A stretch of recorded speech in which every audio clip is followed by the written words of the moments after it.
अरे रखित भाई कौन कह अरे जानिचु तो गोटे कथा कहले आसती रे कौन कहून कथाटा कहली खरा हेबुनि बोले कह कहबी ମୁଁ क्या ଖରା ହେବି ବେକାର କଥା କହୁଛି କଣ କଥାଟା କହ ସତ ତ ଖରା ହେବୁନି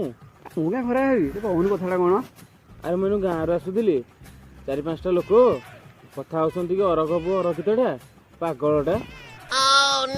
ପାଗଳ କହୁଛନ୍ତି ଜାଣିଛୁ ନା ନାଇଁ ଆରେ କଣ ପାଗଳ କହୁଛନ୍ତି ଏଇ କଥାଟା ମୁଁ ଯାହା ବି କହୁଛି ସେ ମତେ ପାଗଳ କହୁଛି ଆରେ ତତେ ପୁଣି ପାଗଳ କହୁଛନ୍ତି କଣ ପାଇଁ କହିବୁ ଆଉ ତତେ କାଳେ ତୁ ପାଗଳ ମତେ ଭାବିବୁନି ତ ଆରେ ନାଇଁ ମୁଁ ତ କଥା ପାଗଳ ଭାବିଛି ନା ଭାବିବି ଆରେ ଜାଣିଛୁ ମୋ ମୂଲ୍ୟବାନ ଜିନିଷଟା ହଜି ଯାଇଛି ରେ ହଜି ତ କଣ କହ ତୁ ଆସୁ ଯିବା ଗୋଟେ ପୋଲିସ ଷ୍ଟେସନ ଗୋଟେ ଏଫଆଇଆର ଦେଇକି ଆସିବା ତୁ ରହ ଆଗ ଶୁଣୁ ଏଠି ବସ ତୋ ମୂଲ୍ୟ ଜିନିଷଟା କଣ ହଜି କହ ତ ମତେ କହ ଯଦି ଏଥର ପୋଲିସ ଆମ କଥା ଶୁଣିବେନି ଗାଁରେ ନିଆଁ ଲଗେଇଦେବି ଆରେ ଶୁଣୁ ଶୁଣୁ ସବୁ କରିବୁ ଏକଥା ଭାବିବୁନି ଆଜିକାଲି ଦମକଳକୁ ଫୋନ କଲେ ଘଣ୍ଟେ ପରେ ଆସନ୍ତି ଗାଁ ଜଳୁ ପାଉଁଶ ହେଇଥିବ ପାଉଁଶ